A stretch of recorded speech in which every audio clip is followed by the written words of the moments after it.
पर बात ये है कि यार हमें जल्दी से स्टेप्स लेने चाहिए। ये नहीं कि यार आखिरी तक वेट करना चाहिए, जब सब कुछ डूब जाए तब हमें अकल आए और हम तब बैन करने बैठ जाएं। उतना एंड तक वेट नहीं करना चाहिए, हमको अभी से ही प्रोएक्टिव स्टेप्स लेने ताकि हमारे इंडिया का फ्यूचर हमारे इंडियंस के हाथ हो।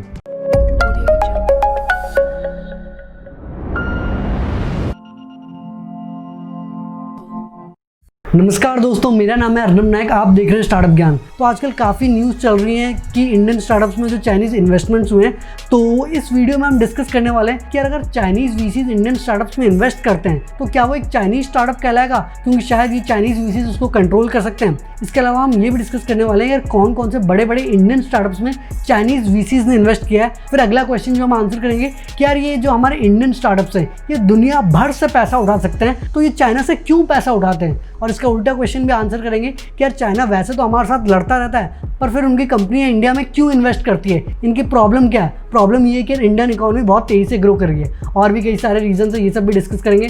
और फिर हम जानने की कोशिश करेंगे कि यार ये जो इतना सारा पैसा चाइना डाल रहा है इंडिया में, इसका क्या इम्पैक्ट हो सकता है और इस इम्पैक्ट को रोकने के लिए क्या क्या सोल्यूशंस हम यूज़ कर सकते हैं। तो वीडियो को आखिर तक देखना, क्योंकि इस वीडियो में आपको काफ़ी कुछ सीखने को मिलने वाला है। और अब देर किस बात की, जल्दी से वीडियो शुरू करते हैं। शुरुआत करते हैं सबसे इंपॉर्टेंट क्वेश्चन से जो आप में से काफ़ी लोग पूछते हैं, वो ये है कि अगर चाइनीज़ वीसीज इंडियन स्टार्टअप्स में इन्वेस्ट करते हैं तो क्या चाइना उनको कंट्रोल करता है और आप उनको एक चाइनीज़ स्टार्टअप्स मान सकते हैं।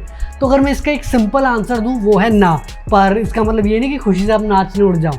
तो बेसिकली होता क्या है कि यार जब भी कोई बड़े डिसीजंस लिए जाते हैं स्टार्टअप्स में, वो उनके बोर्ड मेंबर्स लेते हैं। बोर्ड मेंबर्स में स्टार्टअप्स के फाउंडर्स और सीनियर एग्जीक्यूटिव्स तो होते ही हैं, इसके अलावा जो वीसीज एंजल इन्वेस्टर्स फंड करते हैं वो भी अपने हिसाब से बोर्ड सीट मांग सकते हैं। तो यूजुअली क्या होता है कि यार जितना % स्टेक होता है इन्वेस्टर्स का, उतना उनका कंट्रोल होता है कंपनी पे।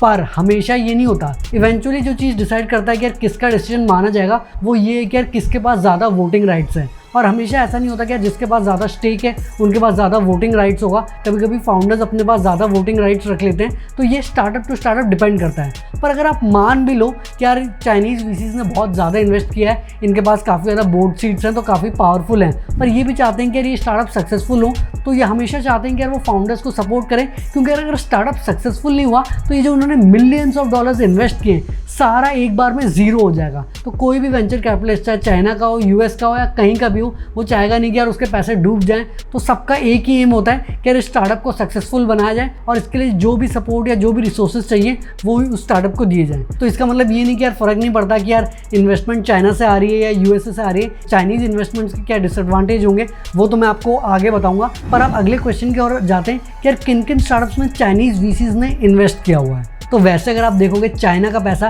इंडियन स्टार्टअप इकोसिस्टम के हर कोने में लगा है। मतलब कोई भी सेक्टर देख लो, 2-4 सेक्टर को छोड़ के वहाँ कोई ना कोई स्टार्टअप ने चाइनीज़ वीसी से फंडिंग जरूर उठाई होगी। तो इससे यार मुझे अभी एक जोक याद आता है जो मैंने भी रिसेंटली पढ़ा था। तो मैं OnePlus का स्मार्टफोन लेने का सोच रहा था, फिर याद आया कि यार ये तो एक चाइनीज़ स्मार्टफोन कंपनी है, तो मैंने सोचा कि यार फ्लिपकार्ट से कुछ और ले लेते हैं। फिर याद आया कि यार यहाँ पर भी तो चाइनीज़ वीसीज ने इन्वेस्ट किया हुआ है। मैंने बोला कोई दिक्कत नहीं, कुछ खाना खा लेते हैं। जोमेटो खोला तो पता चला कि यार वहाँ पर भी चाइनीज़ वीसीज ने इन्वेस्ट किया। तो मैंने बोला अभी भी कोई बड़ी बात नहीं, एक और ऑप्शन अवेलेबल है, स्विगी से ऑर्डर कर लेते हैं।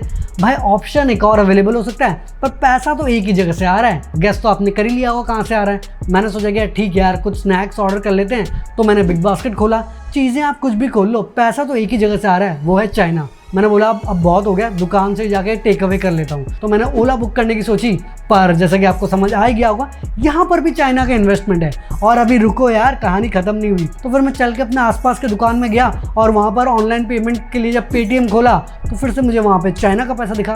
तो मैं बड़ा दुखी होकर घर आ गया, सोचा कुछ पढ़ाई लिखाई कर लेते हैं। अनअकैडमी खोला, वहाँ भी चाइना का पैसा। बायजूस खोला, वहाँ भी चाइना का पैसा। तो यार इंसान करे तो करे क्या, बोले तो बोले क्या, आप ही बताओ। अगर हम स्टैटिस्टिक्स की बात करें तो चाइनीज़ वीसीज ने $4 बिलियन से भी ज़्यादा फंडिंग करी हुई है 92 से भी ज़्यादा इंडियन स्टार्टअप्स में। इससे बड़ी बात यह है कि यार इंडिया में करीब 30 यूनिकॉर्न है, उसमें से 12 यूनिकॉर्न में तो यार चाइनीज़ वीसीज ने इन्वेस्ट किया हुआ है। तो शुरुआत करते हैं अल्फाबेटिकली।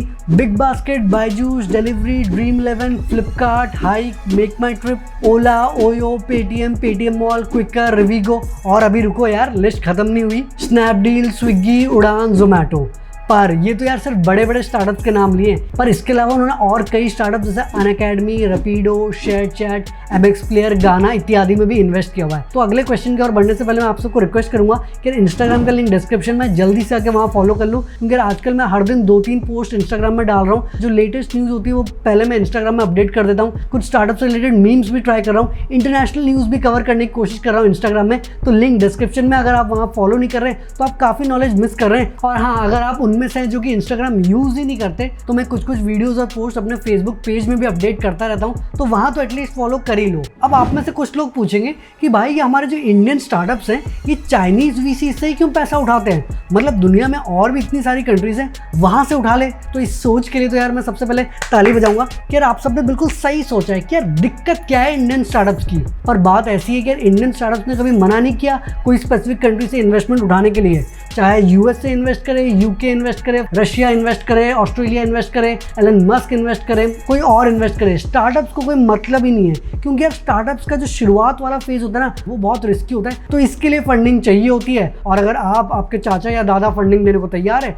तो इंडियन स्टार्टअप्स उनसे भी ले लेंगे। पर कुछ एडवांटेजेस चाइनीज वीसीज के हैं जिसकी वजह से इंडियन स्टार्टअप्स उनसे भी इतनी ज़्यादा फंडिंग उठाते हैं। पहला ये कि ये जो चाइनीज वीसीज हैं उनके टर्म्स एंड कंडीशन बहुत ज़्यादा कॉम्प्लेक्स नहीं होते हैं और वो बहुत ज़्यादा कंट्रोल नहीं मांगते। मतलब ऐसा नहीं है कि यार बहुत ज़्यादा वोटिंग राइट्स मांग लिए या बहुत सारे बोर्ड सीट्स मांग लिए, बहुत सारे रेस्ट्रिक्शंस लगा दिए। ये चीज़ें नॉर्मली चाइनीज वीसीज करते नहीं है, जो कि इंडियन स्टार्टअप्स को पसंद है। दूसरा एडवांटेज ये है कि यार क्योंकि चाइना का जो मार्केट है वो इंडिया के मार्केट की तरह है, तो ये जो चाइनीज वीसीज हैं वो इंडियन स्टार्टअप्स को हेल्प करते हैं ग्रो करने के लिए, चाहे रिसोर्सेज के थ्रू हो, एडवाइस के थ्रू हो, उनके नेटवर्क, उनके कॉन्टैक्ट्स के थ्रू हो। और जो तीसरा बेनिफिट है वो ये कि यार चाइनीज वीसीज शुरुआत से ही इंडियन स्टार्टअप से प्रेशर नहीं डालते कि यार प्रॉफिटेबल हो, पैसे कमाओ, सस्टेनेबल हो। वो बोलते हैं कि यार यूजर ग्रोथ पे ध्यान दो, एक अच्छा प्रोडक्ट बनाओ, प्रोडक्ट मार्केट फिट अचीव करो, और फिर बाद में तो यार 1000 तरीके निकल ही आ जाएंगे पैसे कमाने के। तो इससे भी यार उन पर काफ़ी ज़्यादा प्रेशर कम होता है, जिससे कि इंडियन स्टार्टअप्स अपने कोर फीचर्स और अपने कोर कस्टमर्स पे फोकस कर पाते हैं। तो ये तो यार मेन एडवांटेजेस हो गए जिसकी वजह से इंडियन स्टार्टअप्स चाइनीज वीसी से पैसे उठाते हैं। पर अब दूसरी तरफ का भी क्वेश्चन आता है ना कि यार चाइना जब इंडिया से लड़ती रहती है तो ये Chinese VCs Indian startup ecosystem में क्यों इन्वेस्ट करते रहते हैं। मतलब दुनिया में इतने सारे देश है, कहीं और इन्वेस्ट कर ले, इनकी प्रॉब्लम क्या है? एक्चुअली में यार ये प्रॉब्लम नहीं है, बल्कि ये इंडिया के बेनिफिट्स हैं जो वो यूज़ करना चाहते हैं। देखो यार ऐसा नहीं है कि यार चाइनीज वीसीज दूसरे कंट्रीज में इन्वेस्ट नहीं करते, वो करते हैं, पर सबको इंडिया का पोटेंशियल अच्छे से पता है। तो तीसरा सबसे बड़ा स्टार्टअप इकोसिस्टम इंडिया है, तो यहाँ पर तो सब आ ही जाते हैं और पूरी दुनिया को पता है कि यार अगला जो ग्रोथ फेज है ना वो इंडिया में आने वाला है, और जो नेक्स्ट लेवल का पैसा कमाया जाएगा वो इंडिया से ही पैसा कमाया जाएगा।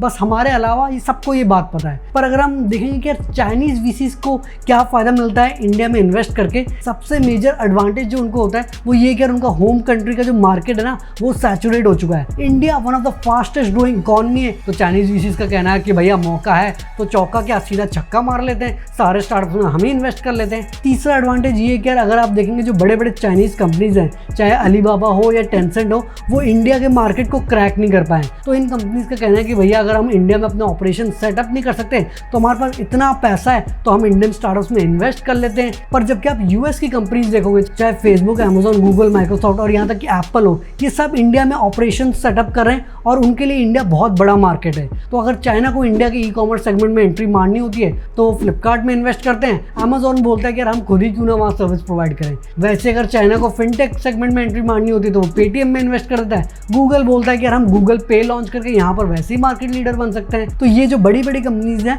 वो इन्वेस्ट करती हैं पर कम इन्वेस्ट करती है, क्योंकि जिस सेक्टर में वो जा सकती हैं उस सेक्टर में वो खुद चली जाती हैं, आसपास के सेक्टर में वो इन्वेस्ट कर लेती हैं। एक और जो एडवांटेज होता है कि यार क्योंकि चाइनीज वीसीज यूजर ग्रोथ पे फोकस करते हैं तो वो ये यूजर ग्रोथ देख के और फंडिंग रेज कर लेते हैं। तो जैसे बाइटडांस जो कि टिकटॉक का ओनर है, वो दुनिया का मोस्ट वैल्यूएबल स्टार्टअप है, $100 बिलियन से भी ज़्यादा उनका वैल्यूएशन है, तो वो मोस्ट ऑफ द पैसे यूएस से और चाइना से कमाते हैं, पर उनका यूजर सबसे ज़्यादा इंडिया में है। तो वो अपने इन्वेस्टर्स को बोल देते हैं कि देखो भाई हम चाइना और यूएसए में तो पैसे कमा रहे हैं, और क्योंकि इंडिया में हमारे इतने ज़्यादा यूजर्स हैं तो इवेंचुअली हम इंडिया से भी पैसे कमा लेते हैं। तो इस बहाने चाइनीज स्टार्टअप्स को फंडिंग भी मिल जाती है। तो ये मेन एडवांटेजेस है जिसकी वजह से चाइनीज वीसीज को इंडियन स्टार्टअप से प्यार हो चुका है। अब अगर आप सोच रहे हैं कि भाई फिर ठीक है, चाइना का भी फायदा हो रहा है, हमारे इंडियन स्टार्टअप इकोसिस्टम का भी फायदा हो रहा है, क्या दिक्कत है, जैसा है चलने दो।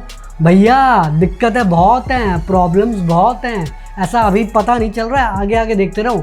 प्रॉब्लम ये है कि वो लड़की है। क्या प्रॉब्लम क्या है? प्रॉब्लम ये है कि वो लड़की है, और क्या प्रॉब्लम है? वो वाली प्रॉब्लम नहीं है, पर 3 मेन प्रॉब्लम है। पहली प्रॉब्लम ये है डेटा सिक्योरिटी की। अगर आप देखेंगे यार, ये अलीबाबा हो गया, टेंसेंट हो गया, इनका पूरा इकोसिस्टम है, इनका अपना क्लाउड है, पेमेंट गेटवेज है। तो क्योंकि ये कंपनीज इतना ज़्यादा इंडियन स्टार्टअप्स में इन्वेस्ट करते हैं, तो वो कभी भी बोल सकते हैं कि यार आप हमारे रिसोर्सेज यूज़ कर लो, उसके लिए आपको पैसे भी कम लगेंगे और आपको फ़ायदा भी होगा। पर इससे डेटा का बहुत ज़्यादा मिसयूज़ हो सकता है, क्योंकि ये जो चाइनीज़ कंपनीज है ना, कभी भी इनकी गवर्नमेंट अगर इनसे डेटा मांगती है, इनको डेटा का एक्सेस देना ही पड़ता है। तो इसीलिए हमारे जो इंडियंस का डेटा है वो काफ़ी हद तक मिसयूज़ हो सकता है। दूसरी प्रॉब्लम ये है कि यार, जो चाइनीज़ इन्वेस्टर्स हैं वो अपना इन्फ्लुएंस यूज़ कर सकते हैं, जो चीज़ चाहते हैं वो सेंसर कर सकते हैं। तो ये तो आपको पता होगा कि यार, चाइना में गूगल, फेसबुक ये सब चलते नहीं है, उनका अलग से इंटरनेट है और उनकी गवर्नमेंट कंट्रोल करती है कि यार वो क्या इन्फॉर्मेशन देख सकते हैं, क्या इन्फॉर्मेशन नहीं देख सकते। पर क्योंकि यार कंपनीज इतना ज़्यादा फंड कर रही है इंडियन स्टार्टअप्स को, ये काफ़ी चीज़ें सेंसर भी कर सकते हैं। तो जैसे कि आपने रिसेंटली न्यूज़ में देखा होगा कि जब टिकटॉक में आप थोड़ी बहुत भी बुराई करते हो चाइना की या तिब्बत के बारे में कुछ बोलते हो, तो टिकटॉक या तो वो वीडियोस को डिलीट कर देता है या उसकी पूरी रीच रोक देता है। तो इससे यार पूरा फ्री एनवायरनमेंट नहीं मिलता, आप अपने हिसाब से व्यूज़ एक्सप्रेस नहीं कर सकते, और क्या व्यूज़ एक्सप्रेस कर सकते हो वो भी इन अ वे चाइना कंट्रोल कर सकता है। तो इससे भी बहुत बड़ा नेगेटिव इम्पैक्ट पड़ेगा। तीसरा और भी बड़ा डिसएडवांटेज ये है कि यार, वो प्लेटफॉर्म को कंट्रोल कर सकते हैं, क्योंकि यार ये कंपनी इतनी बड़ी कंपनीज हैं, तो ये डिसाइड कर सकते हैं कि यार कौन सा स्टार्टअप सक्सेसफुल होगा, कौन सा स्टार्टअप सक्सेसफुल नहीं होगा, किस स्टार्टअप को कितना रीच मिलना चाहिए, किस स्टार्टअप को हाइड कर देना चाहिए सर्च एल्गोरिथम से। तो इससे स्टार्टअप्स के बीच में अनफेयर कंपटीशन होगा और जो इनोवेटिव स्टार्टअप्स हैं वो आगे नहीं बढ़ पाएंगे। तो 3 मेन प्रॉब्लम्स हैं, पर इन प्रॉब्लम्स का सोल्यूशन भी तो हमें ढूंढ के निकालना पड़ेगा। बाहर से कोई अचानक तो जादू होगा नहीं जो कि हमारे प्रॉब्लम सॉल्व कर देगा। तो अब थोड़े बहुत सोल्यूशंस डिस्कस कर लेते हैं। तो अगर हम सोल्यूशंस की बात करें, चाइनीज इन्वेस्टमेंट्स को सीधा बैन करना एक सोल्यूशन नहीं है, जब तक हम इंडियन स्टार्टअप्स के लिए एक ऑल्टरनेटिव सोर्स ऑफ फंडिंग नहीं ढूंढ पाते हैं। तो इसके लिए पहले कुछ स्ट्रिक्ट रूल्स बनाने पड़ेंगे। पहली बात ये कि यार, गवर्नमेंट को बोलना चाहिए कि यार, जो इंडियन यूजर्स का डेटा है वो सारा डेटा इंडिया में ही रहना चाहिए। तो ये जो डेटा लोकलाइजेशन के लॉज हैं वो स्ट्रांग होने चाहिए, और गवर्नमेंट को इंश्योर करना चाहिए कि ये जो लोकलाइजेशन के लॉज हैं ये सारे फॉलो होते हैं। इसके अलावा गवर्नमेंट को और प्रोएक्टिव स्टेप्स भी लेने चाहिए। पहले ये तो कि यार, एक सिंपल और कंसिस्टेंट टैक्स लॉज बनाने चाहिए। इससे होगा क्या कि यार, जो दूसरे कंट्रीज़ के इन्वेस्टर्स हैं उनको भी भरोसा होगा कि यार, इंडियन स्टार्टअप इकोसिस्टम में इन्वेस्ट करने का। अगर आप हर साल टैक्स के रूल्स बदल दोगे तो कैसे एक फॉरेन इन्वेस्टर्स इंडिया में इन्वेस्ट कर पाएगा। आज 20% टैक्स लग रहा होगा, कल 25% टैक्स लग जाएगा, तो इन्वेस्टर को लगेगा ना कि यार, उसके ज़्यादा से ज़्यादा पैसे तो टैक्स में जा रहे हैं। तो एक कंसिस्टेंट टैक्स लॉज होना चाहिए, जिसकी वजह से इन्वेस्टर्स और इंडियन स्टार्टअप्स भी फ्यूचर की प्लानिंग कर पाएँ। इसके अलावा जो लोन्स प्रोवाइड किए जाते हैं एमएसएमईज को, उसमें से कुछ लोन स्टार्टअप्स को भी प्रोवाइड किए जाने चाहिए, क्योंकि यही तो स्टार्टअप्स हैं जो हमारी इकोनॉमी को आगे आगे बढ़ाएंगे। ऐसे ही कई सारे बिजनेसमैन हज़ारों करोड़ के लोन ले लेते हैं, फिर हमारे देश से भाग जाते हैं, उनको बड़ी आसानी से लोन मिल जाता है। पर एक्चुअली में जो सिटीजन्स बैठ के इंडिया में अपना स्टार्टअप खोल रहे हैं, इतने कॉम्पिटिटिव एनवायरनमेंट में इतने मुश्किलों का सामना करके, उनको गवर्नमेंट का सपोर्ट नहीं मिलता। लोन्स के अलावा गवर्नमेंट को खुद भी यार इंडियन स्टार्टअप्स में फंड करना चाहिए, ताकि पैसे के अलावा गवर्नमेंट उनको सपोर्ट भी दे पाए, इंसेंटिव्स भी दे पाए। कई फॉरेन कंट्रीज, चाहे वो सऊदी अरेबिया हो, यूएई हो, या ना कि सिंगापुर गवर्नमेंट टेमासिक होल्डिंग्स के थ्रू पिछले 15 साल में इंडिया में $11 बिलियन इन्वेस्ट कर चुकी है। तो जब बाहर की कंट्रीज़ को इंडियन स्टार्टअप इकोसिस्टम में इतना ज़्यादा भरोसा है, तो हमारी सरकार को क्यों नहीं है यार भरोसा। हमारी सरकार अगर स्टार्टअप्स में स्टेक लगी, तो जब हमारा इकॉनमी बढ़ेगा तो सारा कंट्रोल भी तो इंडिया में रहेगा। तो इन चीज़ों में भी ध्यान देना चाहिए। इसके अलावा जो हमारे बिजनेसमैन हैं, इंडस्ट्रियलिस्ट हैं, उनको भी इंडियन स्टार्टअप्स में इन्वेस्ट करना चाहिए, चाहे वो मोटा भाई अंबानी हो, रतन टाटा हो, आनंद महिंद्रा हो, अजीम प्रेमजी हो, या जो भी हमारे रिच बिजनेसमैन हैं उनको हमारे स्टार्टअप्स में इन्वेस्ट करना चाहिए। रतन टाटा तो इन्वेस्ट करते ही हैं, मोटा भाई अंबानी जियो के थ्रू इन्वेस्ट करते हैं, पर और भी इंडस्ट्रियलिस्ट को इन्वेस्ट करना चाहिए। अगर वो छोटे छोटे एंजल इन्वेस्टमेंट देके इनको सपोर्ट करें, क्योंकि यार इन बिजनेसमैन को भी इतना ज़्यादा नॉलेज है, तो हमारे इंडियन स्टार्टअप्स को काफ़ी ज़्यादा फायदा होगा। तो ये कुछ तो सोल्यूशंस मैंने सोचे। इसके अलावा आगे जाके हमारी यूथ और हम जब स्टार्टअप खोलेंगे और अगर वो स्टार्टअप सक्सेसफुल हुए तो हम भी अपने इकोसिस्टम को सपोर्ट कर सकते हैं। ऐसा नहीं कि सारी रिस्पॉन्सिबिलिटी गवर्नमेंट, बिजनेसमैन और तीसरे जन को लेनी है, हमको भी कुछ कुछ रिस्पॉन्सिबिलिटीज़ लेनी है। तो ये थोड़े सजेशंस हैं जिसको अगर हम इंप्लीमेंट करें तो हम चाइनीज़ मनी से थोड़ा बहुत दूर हट सकते हैं। पर बात ये है कि यार हमें जल्दी से स्टेप्स लेने चाहिए, ये नहीं कि यार आखिरी तक वेट करना चाहिए जब सब कुछ डूब जाए तब हमें अकल आए और हम तब बैन करने बैठ जाएं। उतना एंड तक वेट नहीं करना चाहिए, हमको अभी से ही प्रोएक्टिव स्टेप्स लेने, ताकि हमारे इंडिया का फ्यूचर हमारे इंडियंस के हाथ हो। तो दोस्तों ये थी केस स्टडी जिसमें मैंने आपको बताया कि यार क्यों इतने इंडियन स्टार्टअप्स में चाइनीज़ वीसीज ने इन्वेस्ट किया हुआ है। आई होप आपको ये वीडियो पसंद आई होगी, और अगर आपने इस वीडियो से कुछ सीखा, वीडियो को लाइक करना, शेयर करना और नीचे कमेंट करना कि वीडियो कैसे लगी। चैनल को पक्का सब्सक्राइब कर लो और घंटा दबा दो, ताकि जल्दी से चैनल के 2,50,000 सब्सक्राइबर्स हो जाए। इंस्टाग्राम का, फेसबुक पेज का, सब चीज़ का लिंक डिस्क्रिप्शन में, जल्दी से आके वहाँ भी फॉलो कर लो। और आप कौन कौन से टॉपिक्स पे वीडियोस चाहते हैं नीचे कमेंट कर देना, जो भी पॉपुलर टॉपिक्स होंगे उनके ऊपर मैं वीडियो बना दूंगा। आगे हम ऐसे स्टार्टअप, बिजनेस, मोटिवेशन और एंटरप्रेन्योरशिप बातें करेंगे। तो जल्द ही मिलते हैं एक नई और जानकारीपूर्ण वीडियो के साथ। धन्यवाद।